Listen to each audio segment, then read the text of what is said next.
Hello, my name is Andrew, and you are listening to Our Last Mill. Let's jump in.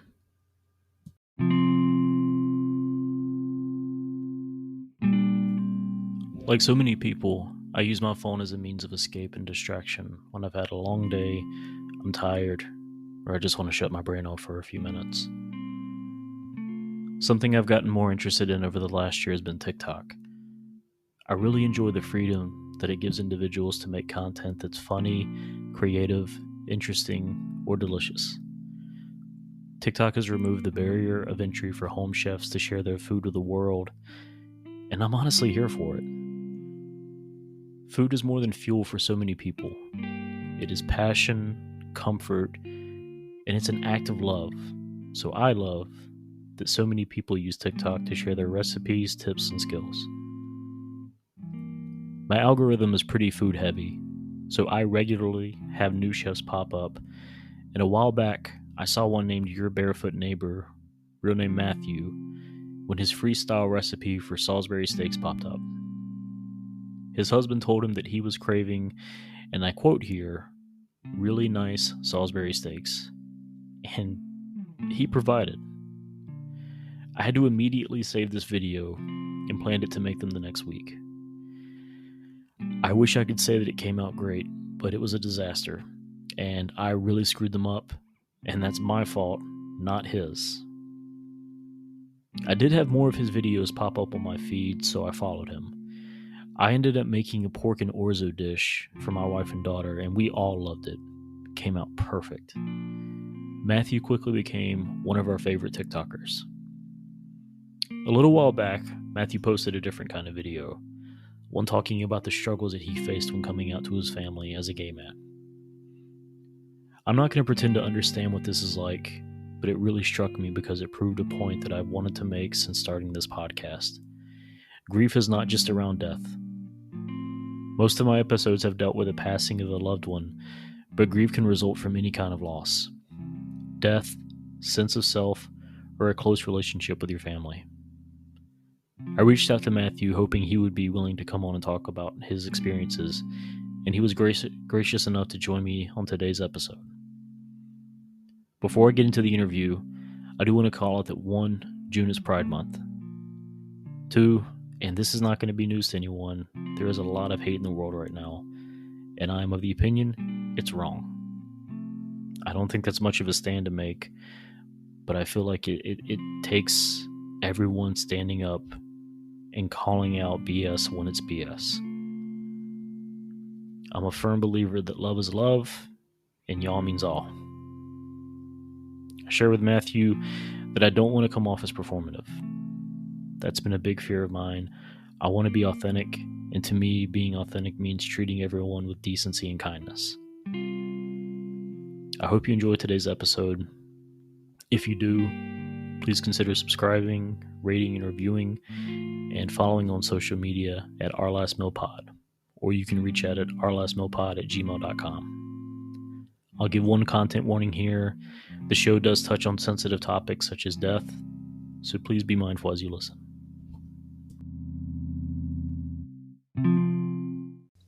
Hello and welcome to Our Last Mill. I'm your host Andrew, and my guest this week is Matthew Bounds, whose TikTok channel, Your Barefoot Neighbor, shows his audience how to make good, attainable food with just a few ingredients that you can get from your local grocery store. Matthew, thank you for joining me. Thank you for having me on, Andrew. I appreciate it. You're welcome. We were just talking before we got started. I'm glad I can say officially that I'm the biggest, media appearance that you're going to make this week. And I say that fully tongue in cheek. Okay. Yes. Do you mind just sharing, because that'll be a little while before this one comes out. Do you mind just sharing what your week has been? Yeah. So it's been quite a week. So we did. I did the local news station at 6:15 on Wednesday morning, and I cooked for them. We were in their kitchen, did a whole bit with them, and then at 8:15 I was on Good Morning America, and we cooked with the host Lori there. We made chicken cobbler. So so we did that, and then I had your show tonight, And tomorrow night, it's not going to be a media appearance, but actually tomorrow night, I'm having drinks with three other TikTok creators. So we've got one visiting the coast, one is my cousin, and the other one lives 2 towns over. So we're all going to get together, and so I'm sure there will be some more content coming out of That's awesome. that. I think it's really cool that you've turned, and you're doing something that I've seen more and more people on TikTok doing, and I really love this. Is you're taking this platform and you're finding something positive to get out of it, and you're not just doing it to say, hey, look at this trip I took, or hey, Mhm. look at me doing this thing. You're actually engaging with people, but you're doing it in a positive way, and it seems I don't know, helpful. That's what I like about it. I hope it is. I really do. That I always knew when I started this. I had no clue. Of course, you have no clue where you're going to end up, what's going to happen. Um, but I always knew that when I quote made it, when I had enough of a platform that somebody would listen to me, I knew I wanted to do something good with Yeah. it. I didn't know what I wanted that to be, but I wanted to make people feel good, and at the very least, and if I can do more than that, then I want to do more than that. Yeah, I mean, I think you're doing that though. I think that I just your quote that you always say, "Come fix you a plate." I know. I'm sure you've been Yeah. asked this already. This is the first question I wanted to ask you: is what does that mean to you? Because I love that mentality of "come fix you a plate." We're both from the South, and to me, Yep. there's a lot of weight behind that. But what does it mean to you? You you said exactly what I was going to say. I know you're from the South too, and it is a very Southern thing. Um, I there are people that I've been close to in my life, not just family, but extended family, people I consider family. And if you show up at their house, you're gonna eat. You're gonna eat. Like it's just a thing. I don't care if you just ate. I don't care if you're not hungry. You come fix you a plate. You're gonna, even if it's a bologna sandwich, they're gonna feed you. Yeah, And it's just that true, like genuine hospitality that they really do welcome you in, yeah.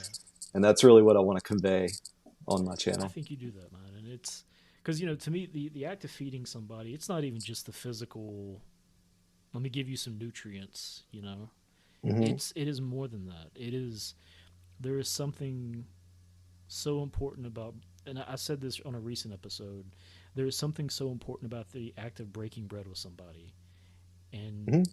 sharing a meal. It can be such an intimate thing. It doesn't matter how many people it is. It doesn't matter how fancy it is.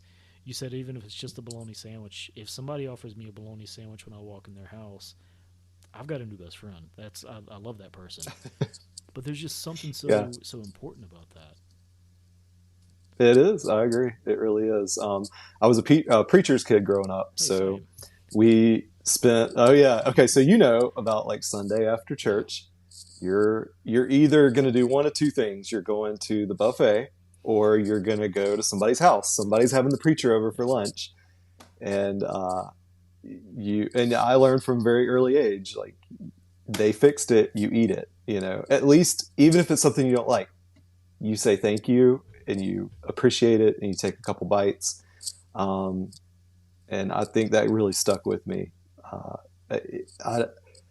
I've learned that too. I had to learn the hard way with gift giving in my older years. I'm not good at receiving gifts, and when I was still in the office before I was working from home, my team threw me a birthday party, and they got me three different birthday cakes. They did this huge, and I was so pissy about it because I don't like to celebrate my birthday. I don't want to make a fuss. And a friend of mine, she could see it on my face, and she said, "Huh, they did this for you. It's not for you. It's for them. Let them." She's like, "You put a smile on," and so I did. And ever since then, and it's just like that with the food and the Southern thing, and Yeah. just say thank you. You know, you got to be gracious in receiving that. I'm gonna go out on a limb. Is your love language an acts of service? Oh, I think so for Yeah. sure. I've never sat down and taken the the quiz, but I have no Yes. doubt it's absolutely it's funny because that really is my thing. So like if my husband's complete the other day, he was completely overwhelmed. He had like his big last final push Mm. before the end of the semester. He was up till like 2 a.m. And I find myself immediately going into like, well, what needs to be done? Can I do the laundry? Like what, How do you like take the burden? what can I do? I need to do something. I can't just sit here, you know? So yeah, absolutely. I would say Yeah, well, so. and it makes sense because I've noticed it. It seems like people who struggle receiving, they are better at giving. So, you know, and it's my wife and I. We are, I think, both givers. But also, whenever Hmm. it comes to like a gift, the idea of getting a gift, I couldn't tell her what I wanted because I don't want her to, go through the trouble. But you damn well better believe I'm gonna bend over backwards to try to do something for her, and she does the same for me. Same, absolutely the same thing. 100%. Again, I know it's not food related, but another thing, my mother-in-law, my husband's an only child, and my mother-in-law, she goes out of her way every Christmas to buy us some extravagant, you know, and it makes me so uncomfortable. And I'm like, I'm 40. I don't need, Yeah, like, I'm grown. I don't need it. And I complain about it every year. And finally, CJ told me one year, he was like, you understand, right? He's like, I don't think you understand. This woman listens to us all year long. She keeps notes like handwritten. When she hears us say we like something, she goes home and writes it down.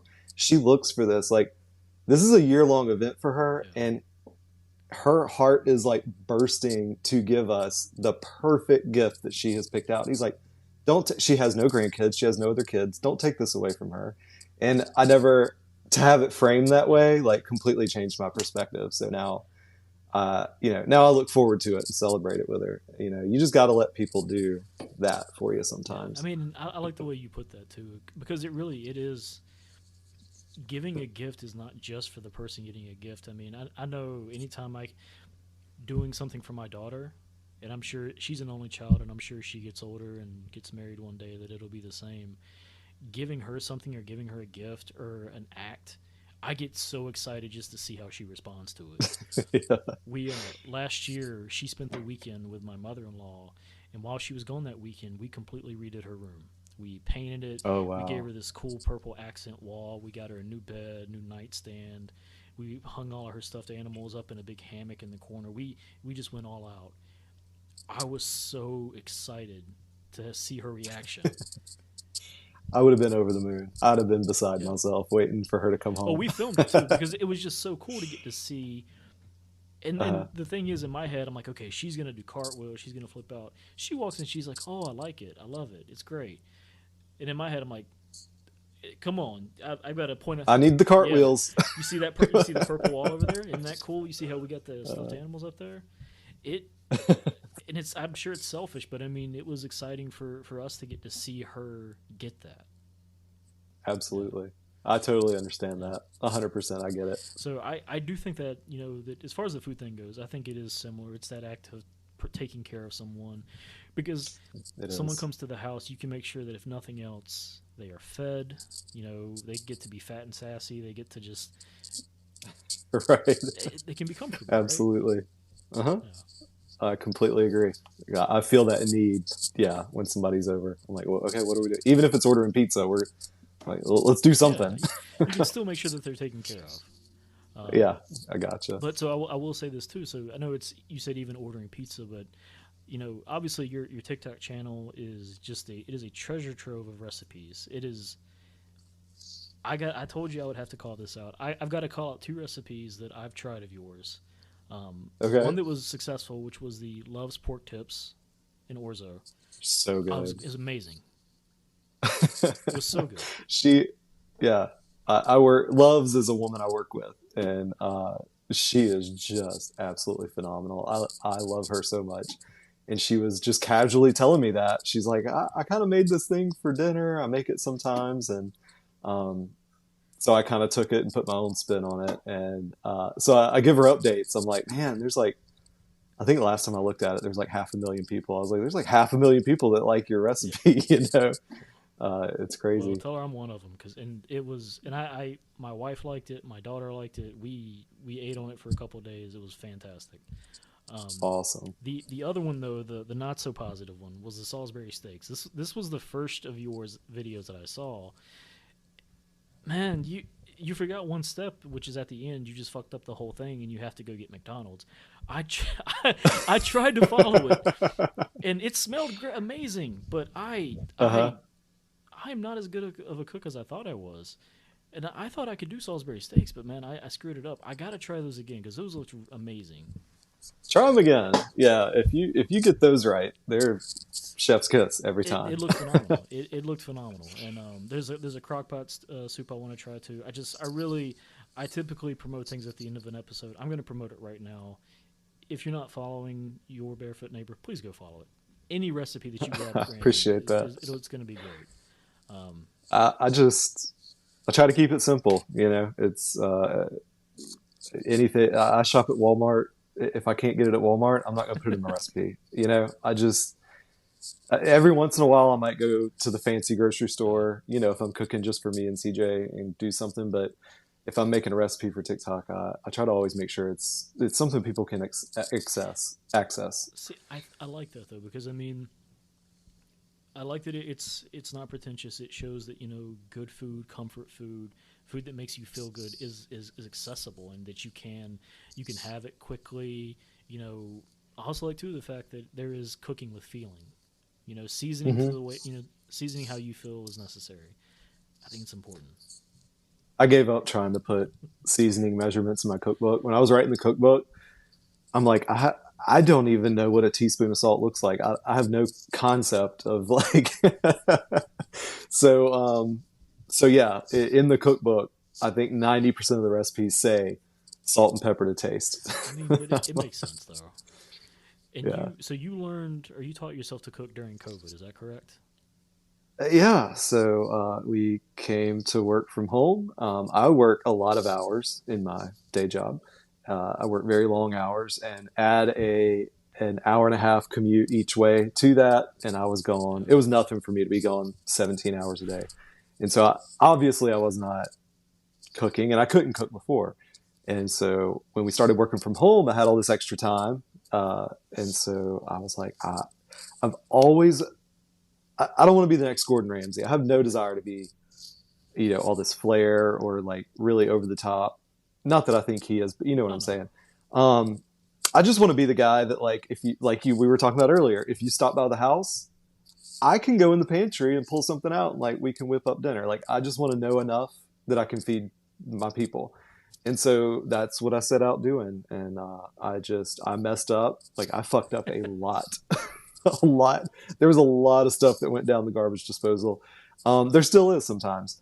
Uh, and so I just learned a few basic things. There's a few skills that if you can master those, you can build on it, you can expand on it, and go from there. Yeah. That's awesome. And I think it is good though that you are demonstrating that for people in such an honest way, that hey, you can have good food. It's like we said, accessible. Um, you can do it. It's just, if you have the desire to do it, you can. And it's always nice to have something in the pantry that you can put together and just impress people. Right. Absolutely. And I get some comments. Most people like the easy comfort food, but every once in a while I get some folks that'll say like, I'll use like a package of beef stew seasoning mix, and they'll comment and say, all that is dehydrated onion and garlic, and they'll list all the ingredients, and I'm like, okay, well that's Use that convenient. It's then. all right here in this Yeah. package. Like what?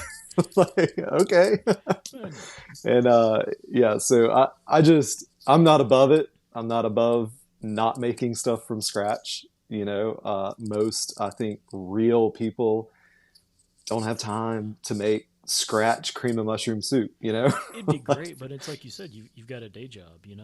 I Yeah, exactly. there's people have activities. All kinds of stuff going on. You can't always sit down and or stand. I guess you're not sitting down, but you can't always go into the kitchen and just grab everything fresh, organic, and just spend 3 hours making a gourmet dinner. Yeah, it's not You know, feasible. Absolutely. it's. I just like showing that there is equity in eating good food. There can Hmm. be. Absolutely. Um, well, hey, so thank you for talking about that a little bit. I do want to go into more the topic of the show, which is around grief and loss. Um, Hmm. and I'll just kind of set it up. So I reached out to you recently. You shared a video on TikTok. You were making a rainbow colored cake and talking about you know your experience with coming out and some of the pain that came with that. And at the end of it, it was a Trevor project, I believe you promoted. And for anyone Right. who's not familiar, I'm gonna link that in the bio or in the show notes here. But that was what really inspired me to reach out to you because you know I talk about grief on this show every 2 weeks, and a lot of times it is around death, and there is obviously a grieving process there, but Hmm. grief is so much more than just that one thing. We grieve in so many different ways for so many different things, and Right. so I wanted to invite you on to see if you could talk to us a bit about your story there and what that grieving process was like and how you healed. Yeah, sure thing. Um, well, so I came out at 24. I was 24 years old. Um, I could, it was not an option before then. I knew I had to be independent of my family because I knew it wasn't going to go well. Uh, And it didn't. It, it went over like a lead balloon. And so I met CJ, and I was out at that point to my close friends, and stuff like that. yeah, And I met CJ, and like I knew we went on a couple of dates, and I was like, okay, that like something's gonna happen here, and I'm gonna go on and bite the bullet, and I'm just gonna tell my yeah, family. So called my mom up, and I said, Mom, if there was something about me that I knew you weren't going to be happy about, would you want to know about it? And she immediately she said, "You're gay, aren't you?" I was like, "Yep, sure am." And that phone call kind of devolved quickly from that point, and it was not very long. yeah. And that that was it. There, it was radio silence after that for months. And it got real kind of. There was a lot of turmoil in the family. Yeah. So, but I was 24. I was young.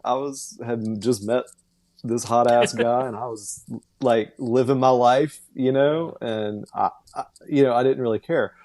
Uh, Looking back on it, I will say, looking back on it, I did kind of come out swinging, and it's funny, like age puts a little bit of wisdom on you when you look back Yeah. on it.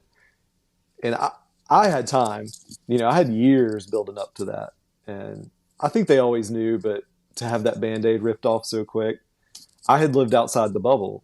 They still lived in the same town with the same. Everybody looks like them, thinks like them, goes to the same church as them. Yeah. The gay is not a thing. you know, I had had time to live in the outside world and get to know people, and it was not a big deal then. And so to rip that off, that shock value, I probably could have done it with a little more grace, honestly, and patience, but that's okay. So yeah, it was. I cannot. I've tried to remember since I knew we were going to talk. I can't remember if it was 3 years or 4 years, but it was like a solid 3 years there where I didn't lay eyes on my parents. They didn't call me. I didn't call them. Um, I got called every year at Christmas to tell me what time Christmas dinner was, and I said, and I would always say, okay, well, me and CJ will be there. And I was told, well, no, no, you can come. He can't. And I'm like, well, his family had me for Christmas. I'm not going to go off and leave him. So catch you next year. So, um, so that was not fun. And yeah, so I guess it was kind of like almost like a loss in a way. Again, I was lucky that I was in a point in my life where I had a lot going on, and I was young. When you're in your You're 20s, invincible. I don't know. Yeah, exactly. Uh, but it did weigh on me, and it got to a big, like, it kind of boiled over one day, it was just a random day. I don't remember. My mom called me, and I mean, I lost my mind on my mom, and I was like, "This is ridiculous." Uh, you know, we got to get it together, or we don't at all. We got to decide right now: are we doing this, or are we not doing this? Because if not, let's do it right. Needs to be all or nothing. And and so she said, "Okay, let's make it work." And so ever since then, we have put smiles on, and we have mended fences, and it's been a very long, hard journey. But I think we're there. So, uh, but yeah, it is wild to go when you're 24 to go from having a family to just not having a family. Um, Again, I was so fortunate because I was dating CJ, and CJ comes from a large family. His mom is one of 21 siblings, Good lord. and he has 53 first cousins. It's a very big family. So there was no like downtime, lonely time. I mean, they just took me in, and I was one of them immediately. And so I kind of didn't really feel the loss as much as I'm sure some people do. And I would really hate it for anyone to have to go through what I went through without that kind of support Yeah. system, because that's got to be hell. I told you before we got started that I can't pretend to understand, and I won't. But yeah, I can't imagine being pulled away from loved ones like that and not feeling like you have a support Hmm. system. You know, Yeah, that was rough. I had some dark days, but yeah, it was pretty tough though. Yeah, there was a lot of hurt feelings and on both sides. And you yeah, know what? I I will honestly say I am not blameless in that whole situation. I was probably just as much to blame for some of that uh, as they were. And it's funny. I saw a video the other day, and I wish I had saved it. This person was talking about, and you're a preacher's kid, you can relate, but they were talking about uh, religious families and people that have kids that have grown up and have not have gone away from the church or yeah, whatever, and like how awful that must be for them, because they were like, if you think about it from their side, like they truly believe that their child is going to be tortured for all of eternity over and over and over, and how awful that must be to live your life with that knowledge, that that's what's going to happen to your kid. And it really kind of like, I had to sit there and think with that for a minute. I'm like, yeah. and that's not to say I don't, again, they don't get off the hook, No, but it does put it in perspective, like they really do truly believe that I am going to suffer and burn for all of eternity. Uh, and so, yeah, that's got to be a hell of a thing to live with, really. I It is like you're losing your kid, yeah. Uh, Uh, so, I'll be honest. You just kind of hit me like a ton of bricks there, because I'm not a religious person myself. And mhm. I'm probably one of, if not the only one in my entire extended family that I would lump into that category, which is I get to be the black sheep in that regard. Um, Welcome to the club. but yeah, I mean, because I that's something powerful to think about, because it's there's still clearly a love between the family. I love Hmm. everyone in my For sure. family, and I know they love me, but you know, it sucks when it's those fundamental things that you just don't agree on. Right. And I know you said that you Absolutely. weren't blameless in that, but I mean, too, there is something I think cathartic about just getting it all out there. Sometimes Hmm. I've had those moments with my family, with a religion, with just basic fundamental beliefs, and Right. tiptoeing around Yeah. it sucks. But when you finally get it out there, you don't necessarily feel better, but you feel lighter. You do. Yeah. And that's, I mean, I'll say it. My relationship with my parents right now, today, exists solely with strings attached and within very, very, very clear boundaries. Like, Yeah, they know what I will and will not. Like, I will get up and walk out of your house if you start in on, after me about going to church. No, Nope. Like, I came to visit, you know, we can hang out. I'm not doing the whole, you're not going to put me on a guilt trip. You're not going to pull me to the side and lecture me that, no, I'm happy. I'm healthy. I'm in a 16-year long successful relationship. Everything in the world's going wonderfully for me. Yeah. If you can't just be happy with that, I don't know how to help you. It really, it took me a lot of years to realize that too, that I don't have to change their mind. Like, that's not my Right. job. And that's really what caused me a lot of problems for a long time. I finally had to realize it's a them. It sounds harsh, but that's a them problem. If they think I'm going to burn in hell for all eternity, and they think that, you know, somehow I'm living this tortured, awful existence, that's them.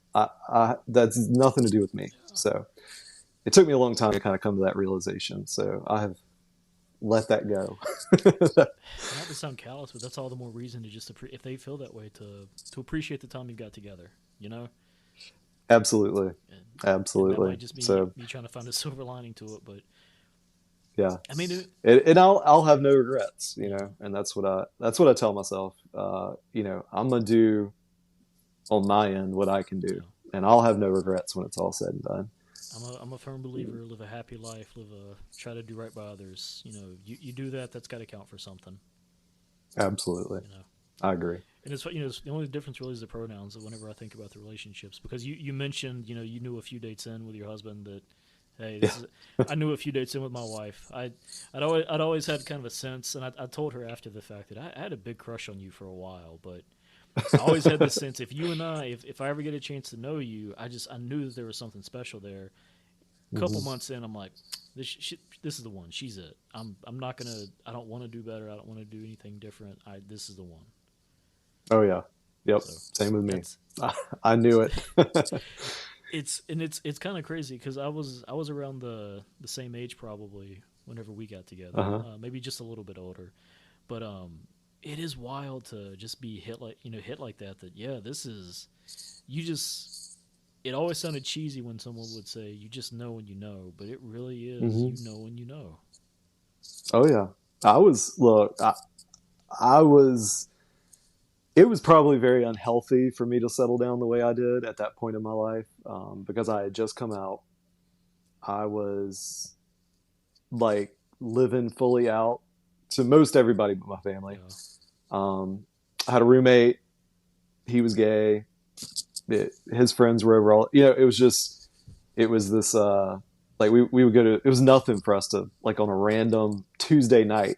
Somebody say, "Let's go to New Orleans." You know, just we go all night long out in New Orleans and just like going all the time and like you know, just dating who I wanted to date and doing what I wanted to do. And so, yeah, that was a really big adjustment out of that, like hard breaks.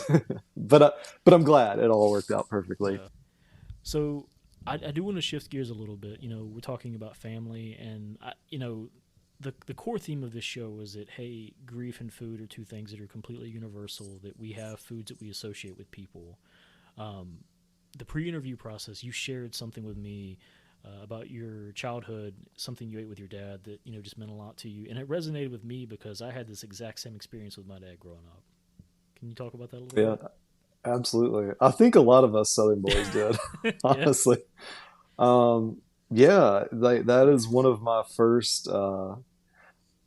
As hokey as it sounds, like feel like a man. yeah, Like when I got to get up early on Saturday morning, and you did not want to, but you know, he'd come in there and be like, "Come on, boy, we got to go do whatever." You know, some days it was fishing, some days it was fun, yeah, but then other days it was we're gonna go paint something or work on a car, or we got to go to the hardware store. Because you know, you probably grew up the way I did. If Dad was working on something, I was expected to be right yeah. To there, help. whether I was needed or not. You stood there and waited until you needed he needed you to hand him a wrench or a flashlight. And but yeah, like so when I he would first get me up and take me with him to go, we always go get a Oh biscuit. yeah. And then oh man, the first time I asked me if I wanted some coffee, like I thought I was grown, you know. I mean, that's that's the I guess the Southern guy. That's your rite of passage. I mean, you don't get a It sweet 16, is. but you get a first cup of coffee, right? Yeah, absolutely.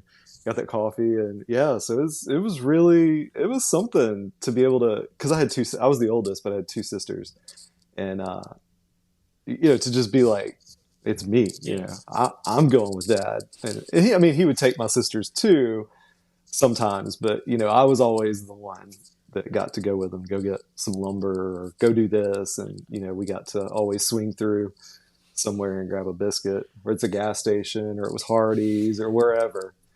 And yeah. getting a biscuit was just something about that. And then also, and this did not age well, and it's going to be horribly like misogynistic, but I remember too feeling very grown up because we grew up in a very traditional household with gender was very well Yeah. defined. Um, and so I do remember being out helping my dad one day. I think we were building a new chicken coop or a new shed or something, and we were out there and we were like hot and sweating, and we were been working all day. And my mom came out, and she had sweet tea and she had sandwiches, and she brought them to us, and like we sat down, and she was like, "Y'all want anything else?" And it just like that made me feel. I was like, "Oh man, I'm absolutely grown right Yeah. now. I'm a man." You're ready to be a provider. Yeah, absolutely. Like, Mama's bringing me a sandwich. I've made it. Like, I did something. I did something with these two Yeah. hands. Like, I produced something that was worthy of getting sweet tea brought out to me. So It feels kind of like a Norman Rockwell painting or something, right? it almost does. Yeah, But absolutely. it's funny because you mentioned like going through. and I don't know about other parts of the country. I've lived in the South. I can't say for other parts, but I know some people that would be horrified about the idea of getting breakfast from a gas station. That to me that just feels so second nature. You know, Oh, absolutely. like There's one across the street from our house. I go every weekend and go get bacon, egg, and cheese biscuits. there's one 2 minutes from my house. Fried bologna is my favorite biscuit from there. I love it. I I've told people And before. it's always the same women working there. Yeah, It's these. I just love yeah. them. They're like always the same women. Always got a smile on for you. Okay. They remember you when you come in there. It's just Yeah, great. smile and a lot of personality and just Yeah. and it's always good. The food is always good, and it's Hmm. not complicated. It's I'm if I could just make one thing known across the world is that good food doesn't have to be complex food. Simple Oh, food can be good absolutely. food. Hmm. So this that same place you can get a biscuit for breakfast, come back later, get a hot dog for lunch. I mean There it's you go. I'm all for that. Yep. Yeah, it is. I always love to just no matter who I speak to on the show, I've yet to find somebody that comes on the show that there's not some connection point, and I think that's a view of broader humanity. And I'm gonna get a little. I'm gonna sound like I'm being cheesy and corny and trying to sound philosophical, and I apologize, but Hold on. I really do think that shows it. In, as far as humanity goes, there is the thread or threads that connect everybody. There's always something you can find in common with anybody. Um, and I think the biggest thing is empathy. And you even a couple minutes ago explaining, for that religious parent who was worried about their children's eternal soul. I mean, the way you explained that, thank you. I guess is what I'm getting at is it's always I always like getting that reminder. Yeah, Yeah, absolutely. Yeah, I hear you. Because it's just as hard on them some days, yeah. and I forget that. Uh, I think the empathy is a good place to come from, and I know it's I imagine it can't be easy to be empathetic when you feel like you've been wronged, but the humanity you have to do that, I think, is admirable. I appreciate that. It takes a lot of effort. Yeah, It does not come easy. yeah, but there's as long as you're getting something out of it. Yeah, absolutely. I spent a lot of years being very miserable, and right about the time the pandemic hit, it got to a point at where like I actually had to step down at work. Mm. I was in management, and I actually had to tell them I cannot be in management. I was so completely unhappy and on edge all the time. And my husband told me, he's like, you got to figure something out. It was just like I couldn't even go down the road. I was pissed in traffic. I was pissed at the store. I was pissed and so I just decided I got to do something. I got to get happy. And yeah, part of that was it was election year. It was 2020 because I waited till the election was over because that was a hell of an election, and I wanted to be on social media for all of it. And That's after the election was over, like literally the day after the election, I was like, okay, done.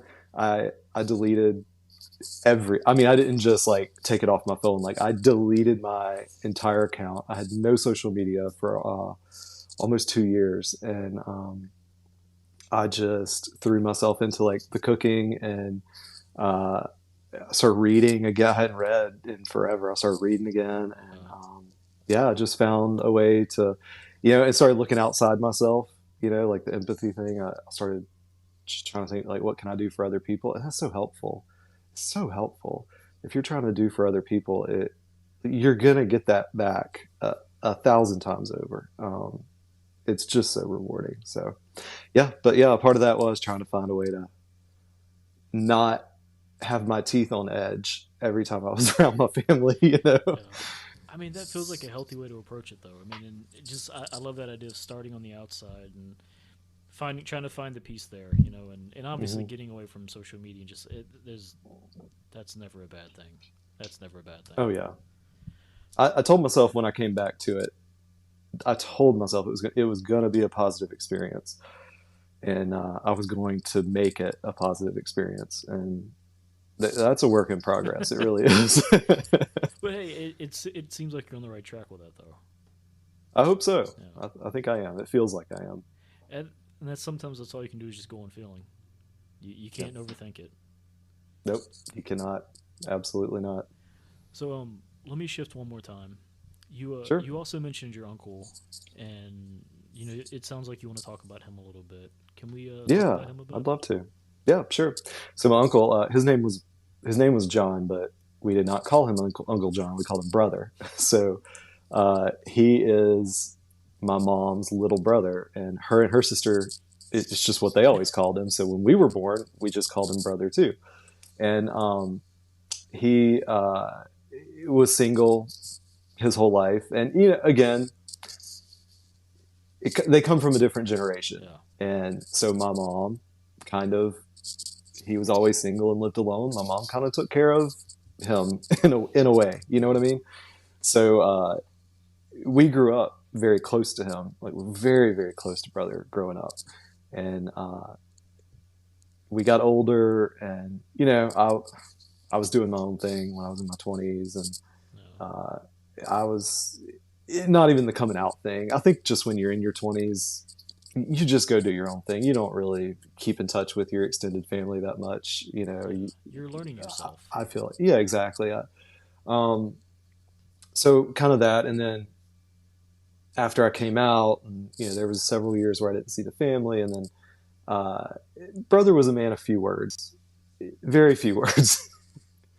Just a lot of people thought he was kind of an asshole, and he wasn't. He just didn't have a lot to say. Yeah, Um, and he just kind of always had this look on his face. He was very stern. And so he was always polite. I mean, when we bought this house, we were excited. We're first time homeowners, and yeah. we had everybody over. And he comes over, and he's an electrician. His whole life, he's an electrician. So he does the walk around, right? Checking all the GFI outlets, telling me what they did wrong, what they need to do. And I'm looking back on it, like you were talking about acts of service, like that. I get that was his way of Him expressing that. showing his love. Like he's going to make sure all my electrical's correct and the house is up to code. Um, and so I don't know, we just kind of just, that didn't really, he didn't have a lot to say and I never asked. And I just always assumed he kind of felt like the rest of the family did. Yeah, And I did not make much effort to, I saw him at Christmas if he was there or if I was there, and that was it. And anyway, it was 2019. Uh, he had been sick, but only for a little while. He was only 61, mm, and he was having some like health issues. And my mom calls me one day, and I'm at work, and she says, you got to get to the hospital right now. It's brother, you have to come say your goodbyes. And I was like, what? Yeah. And she's like, no, you need to. This is it. You need to come up here. So I left work, raced over there, walked in. He was in the ICU, and I walked in. He's just sitting there chit chatting. Like I'm like, I thought this was, Yeah. you know.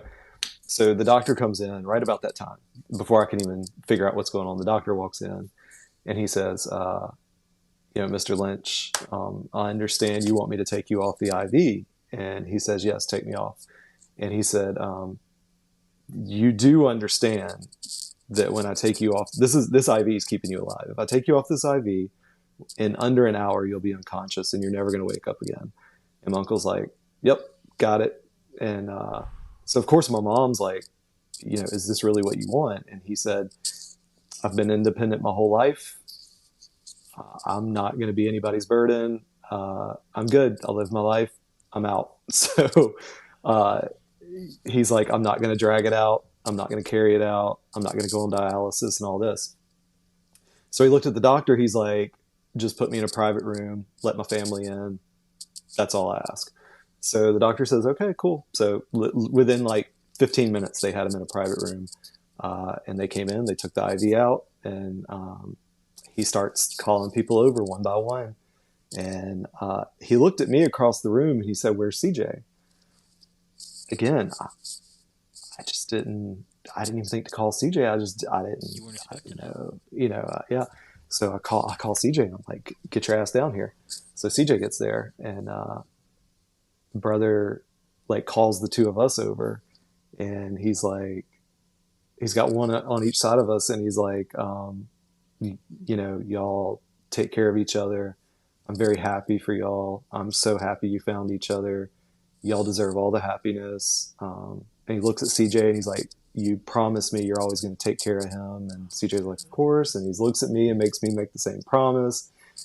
And then he looks at my mom and he says, come over here. So she comes over, and he's like, I want both my nephews right here to be my pallbearers. And I don't want you to ever say another word to them about anything.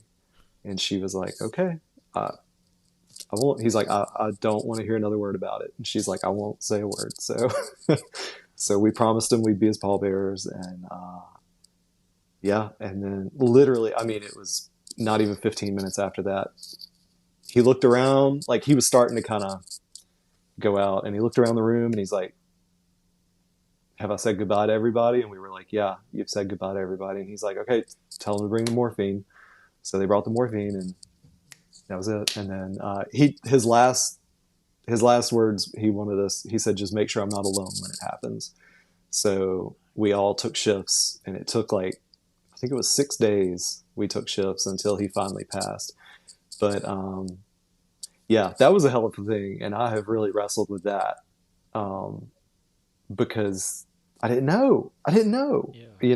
I kind of always assumed he felt like everyone else and didn't really want to, So if I wish I'd have known, that's a lot of years just totally wasted that to find out 15 minutes before someone, passes. That's a hell of a thing. Yeah. I can't even fathom.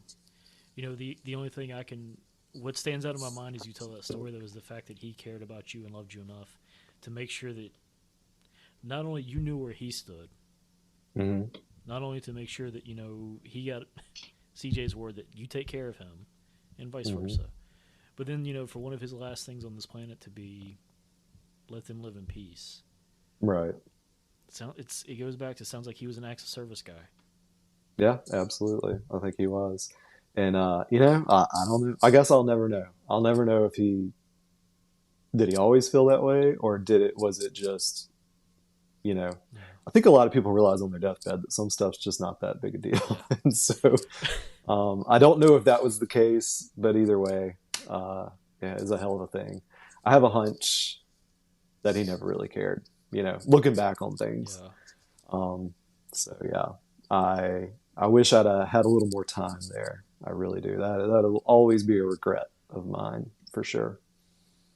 But I'm a firm believer too of is there a way that you can channel that regret, or you do such a good job already of making positive out of so many things. Is there a way that you can turn that into positive? I'll also say I don't have a suggestion on what that is, so I feel like I'm giving you an assignment, if anything. But is there a positive that comes out of that? I don't know. Maybe somebody hears this podcast and you know decides to text somebody that they haven't talked to in a while. That would be pretty cool.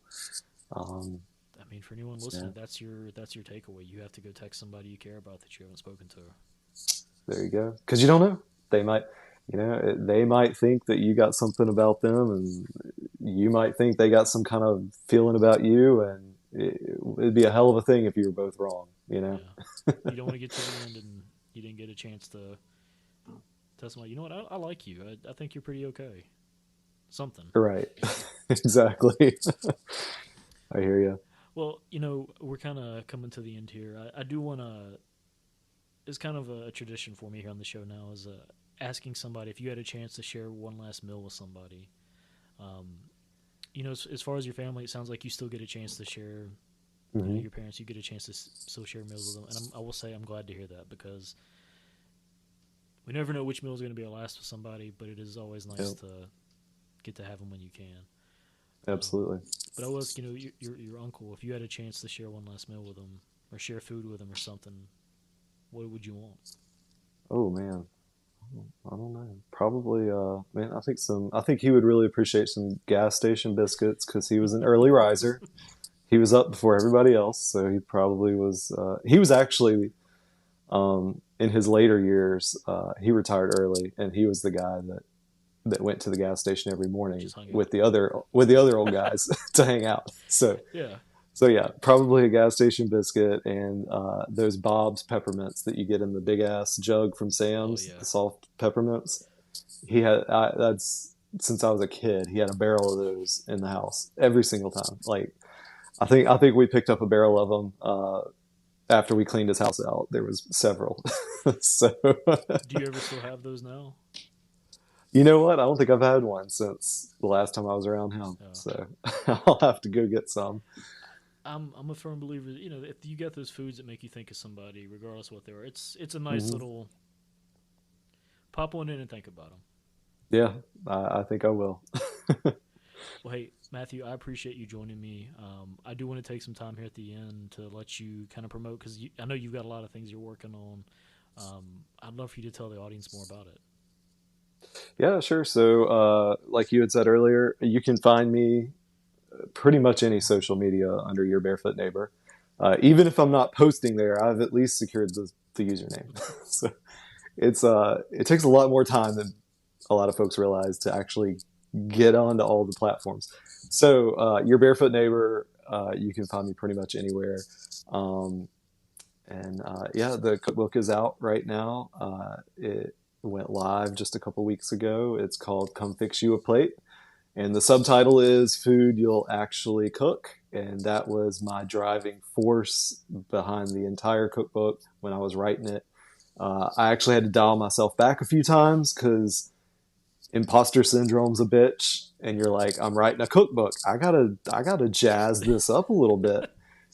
And then I'm like, no, that's not me, and that's not what I cook. Like I have to dial it back. So yeah, everything in there, you can go to Walmart, you can get the ingredients. There's nothing crazy, and I wanted it to be food you would actually cook. And I have a lot of people who don't know how to cook that follow me, and so I do even have a basics section in there where I put some very just basic stuff that I first learned or like my go-to stuff, and so hopefully that helps some people. So that's out right now, and you can find it at found.us, um, or you can just go to literally any of my social media, and I'm talking about it constantly. I'll tell you where to find it. You can't miss it. Yeah. Well, I'm gonna make sure I link to it in the show notes too. So definitely I grab that. appreciate that. And if you follow me on social media, there's always something going on. We do a lot of work with different organizations. Elijah's Closet is kind of our go-to. That's one that my followers and the audience have really adopted. So we do a lot for Elijah's Closet. I'm going to be working with Miracle Flights coming up soon this summer, And I'm also going to be working with the Gulf Coast Equality Council coming up in the fall. So we got a lot of cool stuff coming up. That's awesome, man. Well, I think that covers it. I appreciate it. I guess one last thing. One last thing. Yeah, For sure. anybody that maybe doesn't know your TikTok channel, if they go and check it out, what recipe would you say? Hey, go try this one out. This is my favorite one. And I know it's like asking to pick a favorite child. Probably.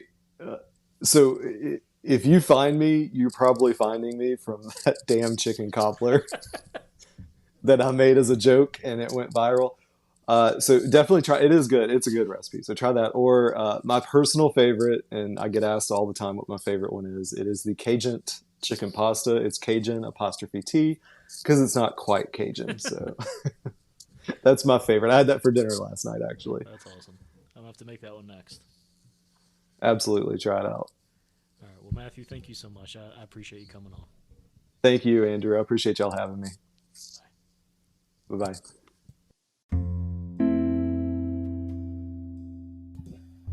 Thank you again to Matthew for joining me today and sharing his story. Speaking with Matthew before and after the recording, I was just blown away by just how kind and just nice he was, and I really appreciated that.